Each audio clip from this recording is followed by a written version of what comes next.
बोला दादा. 2009 मध्ये महापालिका अस्तित्वात आल्यानंतर स्थानिक भूमिपुत्र सफाई कर्मचारी म्हणून इथे काम करत आहेत. अचानक ठेका चेंज झाल्यामुळे त्यांच्या कामावर गदा येईल असं कर्मचाऱ्यांना वाटत आहे. तर आम्ही बहुजन विकास आघाडी, मनसे आणि जेवढेही महाविकास आघाडीचे जेवढे घटक पक्ष आहेत ते सगळे कर्मचाऱ्यांच्या बाजूने आहेत आणि कुठल्याही प्रकारे त्यांच्यावर आम्ही अन्याय होऊ देणार नाही. आम्ही सदैव भूमिपुत्रांसोबत राहू.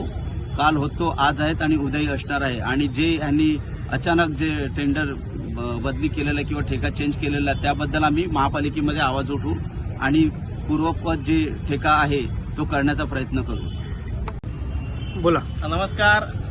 इतक्या निवडणुकी संदर्भात निवडणूक चालू असतानाच महापालिकेचा ठेकेदार बदललेला आहे, नवीन टेंडर काढलेला आहे.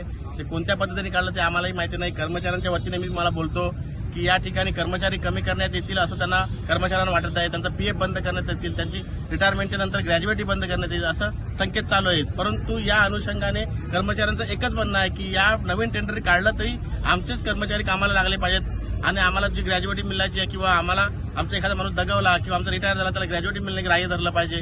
या अनुषंगाने आज आम्ही आंदोलन करत आहोत आणि या कर्मचाऱ्यांना कंटिन्यू जे ग्रामपंचायत कार्यालयापासूनही कामावरती आहेत, महापालिका स्थापनेपासून कामावरती आहेत, अशा लोकांना कंटिन्यू कर्मचारी म्हणून याच्यामध्ये महापालिकेनं समाविष्ट केलं पाहिजे. बोला. नमस्कार. मी रमेश जराम गोरकर, नगरसेवक. जे आमचे सफाई कामगार आहेत, पारंपरिक पहिल्यापासून आदिवासी, बिगर आदिवासी सर्व लोक आहेत, त्यांच्या पाठीशी आम्ही खंबीरपणे उभे राहणार आहेत आणि लास्ट करत उभे राहणार आहेत.